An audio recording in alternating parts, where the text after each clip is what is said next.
Hello friends, welcome back to my channel.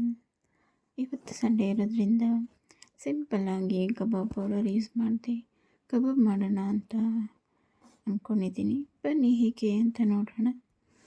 ಇಲ್ಲಿ ನಾನು ಶುಂಠಿ ಬೆಳ್ಳುಳ್ಳಿ ಪೇಸ್ಟ್ 2 ಟೇಬಲ್ ಸ್ಪೂನ್ ತೊಗೊಂಡಿದ್ದೀನಿ, ಜೀರಾ powder 1 tablespoon, garam masala powder 1 tablespoon, 1 tablespoon ಖಾರದ ಪುಡಿ, ಹಾಗೆ 2 tablespoon cornflour, 3 tablespoon ಕಡಲೆ ಹಿಟ್ಟು, ಚಿಟಿಕೆ ಅರಿಶಿನ, ರುಚಿಗೆ ತಕ್ಕಷ್ಟು ಉಪ್ಪು, ಒಂದು ಮೊಟ್ಟೆನ ತೊಗೊಂಡಿದ್ದೇನೆ. ಇಲ್ಲಿ ನಾನು ಅರ್ಧ kg ಚಿಕನ್ ಪೀಸಸನ್ನು ತೊಗೊಂಡಿದ್ದೇನೆ. ಈ ಎಲ್ಲವನ್ನು ಒಂದು ಬೌಲ್ಗೆ ತೊಗೊಂಡು ಎಲ್ಲವನ್ನು ಚೆನ್ನಾಗಿ ಮಿಕ್ಸ್ ಮಾಡಿಕೊಂಡು 10-20 ನಿಮಿಷದವರೆಗೆ ಮ್ಯಾರಿನೇಟ್ ಮಾಡ್ಕೊಳ್ಳೋಣ. ಇಲ್ಲಿ ಎಣ್ಣೆ ಕಾಯಿಸೋದಕ್ಕೆ ಇಟ್ಟಿದ್ದೇನೆ. ಇಲ್ಲಿ ಮ್ಯಾರಿನೇಟ್ ಆಗಿರೋಂತಹ ಚಿಕನ್ ಪೀಸಸನ್ನು ಒಂದೊಂದಾಗಿ ಎಣ್ಣೆಯಲ್ಲಿ ಕರಿಯೋಣ. ಫ್ಲೇಮನ್ನು ಮೀಡಿಯಮ್ ಫ್ಲೇಮಲ್ಲಿ ಇಟ್ಕೊಂಡು ಚೆನ್ನಾಗಿ ಎಣ್ಣೆಯಲ್ಲಿ ಕರಿಬೇಕು, ಗೋಲ್ಡನ್ ಬ್ರೌನ್ ಕಲರ್ ಬರೋವರೆಗೂ.